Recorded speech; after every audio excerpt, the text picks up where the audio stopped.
One crown, two queens. Why Faye and Yoko's 2026 face-off is unavoidable. In every generation of entertainment, there comes a moment when the spotlight narrows, the noise fades, and two names rise above the rest. In 2026, those names are Faye and Yoko. No official rivalry announcement, no press conference, no dramatic statement. Yet somehow, everywhere fans look, it feels like the industry itself is quietly asking the same question. Who will take the crown? What makes this moment so powerful isn't just their popularity.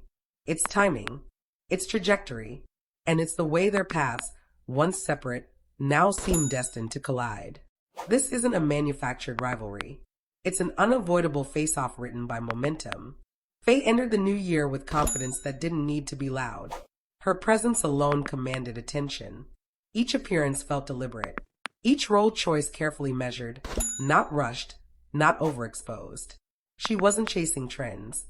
Trends were chasing her. Industry insiders began to notice something different about Faye in late 2025.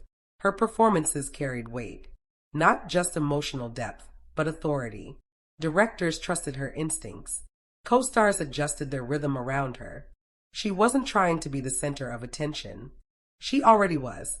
Meanwhile, Yoko's rise followed a different rhythm. Fast, electric, impossible to ignore. Where Faye moved with quiet control, Yoko arrived like a spark that lit the room. Her energy felt modern, fearless, and unpredictable. Fans didn't just admire her, they rallied behind her. Every new project brought louder conversations. Every appearance sparked debate. Was Yoko the future? Was she rewriting the rules? By early 2026, it became impossible not to compare them. Social media didn't create the rivalry, it amplified what was already happening. Fan edits began circulating, placing Faye and Yoko side by side.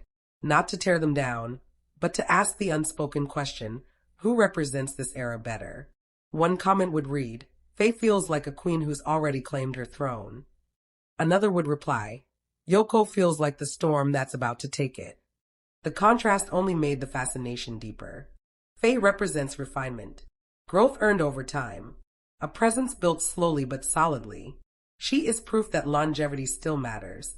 Yoko represents evolution, fearlessness, the hunger to break molds instead of fitting into them. She is proof that boldness still wins hearts. Neither approach is wrong. That's what makes the face-off unavoidable. Award season only intensified the tension. Even when they weren't competing directly, their names were spoken in the same breath. Media outlets began framing articles with subtle language. Two leading women shaping the next era. Different styles, equal impact. Is the industry making room for both? Fans noticed how often they were mentioned together. Interviews that never intended to compare them somehow drifted in that direction anyway. When asked about the new generation, one producer simply smiled and said, "We're lucky to have both." But luck doesn't cancel competition. In private industry conversations, one truth became clear. There is room for many stars, but only one symbol of an era. That symbol is the crown. What makes this rivalry unique is the silence between them. No shade, no public tension, no rivalry theatrics. Faye never comments on comparisons.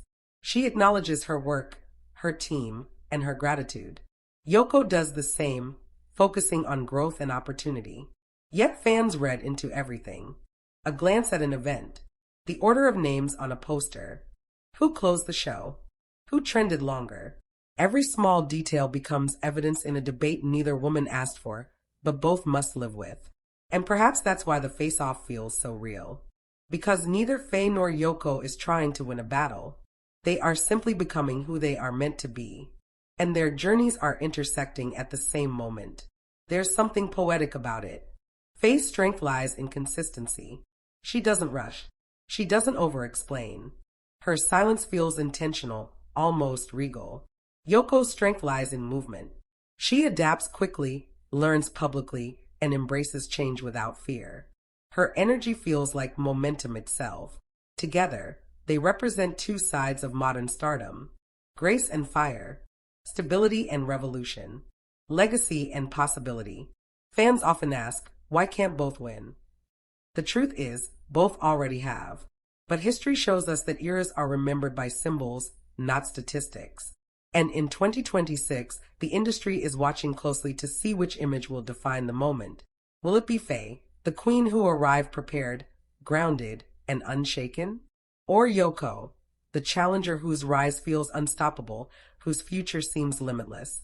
The crown doesn't belong to the loudest voice. It belongs to the story that lasts. And as projects line up, appearances multiply, and conversations grow louder, one thing becomes clear. This face-off was never planned. It was inevitable. Because when two queens rise at the same time, the world doesn't ask them to step aside. It watches. It compares. It chooses. And in 2026, with every performance, every headline, and every silent comparison, the question remains unanswered. One crown. Two queens. Who will wear it? The story is still unfolding. As the months of 2026 unfold, the tension doesn't explode. It tightens. And that's what makes this moment so powerful. Because unlike past industry rivalries fueled by scandal or open competition, the story of Faye and Yoko is being written in pauses, timing, and choices. Every role announcement becomes a signal. When Faye selects a project, it feels intentional, almost strategic. She leans into characters that require restraint, maturity, and emotional gravity. Roles that don't beg for attention but demand respect once seen. Critics begin to describe her performances with words like anchored, commanding, quietly devastating. She doesn't need dramatic scenes to prove her strength. Her silence speaks first. Yoko, on the other hand, moves like someone who knows this is her moment and refuses to waste it. She experiments. She challenges expectations. She chooses characters that push boundaries and invite discussion. Some performances divide opinions, but none are ignored. And that's the point. Because while Faye represents certainty, Yoko represents momentum. One stands firmly in place, like a pillar. The other moves forward like a wave. And audiences are split, not because they dislike one or the other, but because they recognize themselves in different versions of success. Fans who grew up watching slow, meaningful character arcs gravitate toward Faye. Fans who crave change, boldness, and modern storytelling find themselves drawn to Yoko. Neither side is wrong. That's why the debate never ends. What truly intensifies the face-off is how the industry reacts around them. Directors begin openly praising Faye's professionalism, how she elevates everyone in the room, how sets feel calmer when she leads. Meanwhile, producers speak about Yoko's adaptability, how she learns quickly, how she brings fresh energy that reshapes scenes in unexpected ways. Two different strengths, two different leadership styles. And slowly, without announcements or declarations, opportunities start aligning in parallel. Prestigious scripts land on both desks. International interest grows. Brand endorsements take notice. The question quietly shifts from who is better to who will define the next chapter. At public events, the contrast becomes even more visible. When Faye walks into a room, cameras slow down. Photographers wait. The atmosphere changes. There's a sense of arrival. When Yoko appears, the room lights up. Fans react instantly. Phones rise. The energy spikes. Two entrances. Two reactions. Same impact. And fans notice something else. Neither woman looks uncomfortable with the comparison. That might be the most telling detail of all. Faye remains steady, never defensive, never reactive.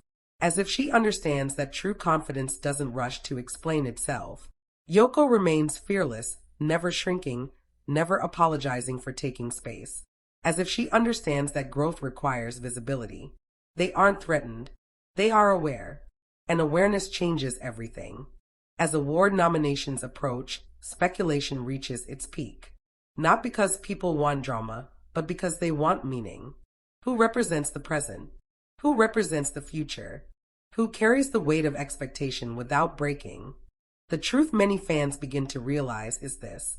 The crown isn't a trophy. It's responsibility. It's about who can carry the pressure of being watched, discussed, and projected onto without losing themselves.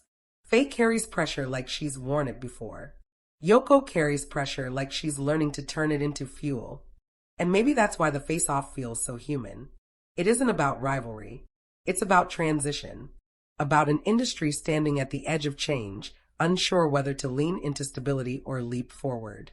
And right now, Faye and Yoko stand on opposite sides of that moment. But here's the twist no one expected. As conversations grow louder, something subtle begins to happen. Fans start imagining a future where the question isn't who wins, but what happens if they ever share the same space. A collaboration, a shared project, a moment where refinement meets fire. Because deep down, audiences know the truth. The most powerful eras aren't defined by one queen standing alone. They're defined by contrast, by tension, by two forces pushing each other higher without ever touching. And maybe that's why the crown remains unclaimed. Because 2026 isn't asking for a winner yet. It's asking for a story worth remembering. And as long as Faye continues to embody grace under pressure, as long as Yoko continues to challenge the limits placed in front of her, the face-off doesn't need a conclusion. It is the moment. One crown, two queens, and an industry holding its breath, waiting to see not who falls, but who rises higher when the spotlight grows even brighter. And as the spotlight grows brighter, something unexpected happens. The noise begins to soften, not because the interest fades, but because the narrative matures. Fans who once argued timelines, numbers, and popularity rankings start noticing something deeper. They notice how Faye's choices begin shaping the tone of entire productions. How scripts feel heavier, more grounded, more intentional when her name is attached. They notice how Yoko's presence pulls new audiences in, viewers who weren't watching before, who now feel represented, energized, curious. Two different doors opening. Same house. Industry insiders quietly admit that meetings feel different now. Casting rooms no longer ask who will trend, but instead, who will last? And suddenly, that question reshapes everything. Faye's longevity becomes a talking point, not as nostalgia, but as proof. Proof that patience still has power, that restraint still resonates, that you don't need to reinvent yourself every season to stay relevant. You need to understand who you are. Yoko's evolution becomes just as compelling.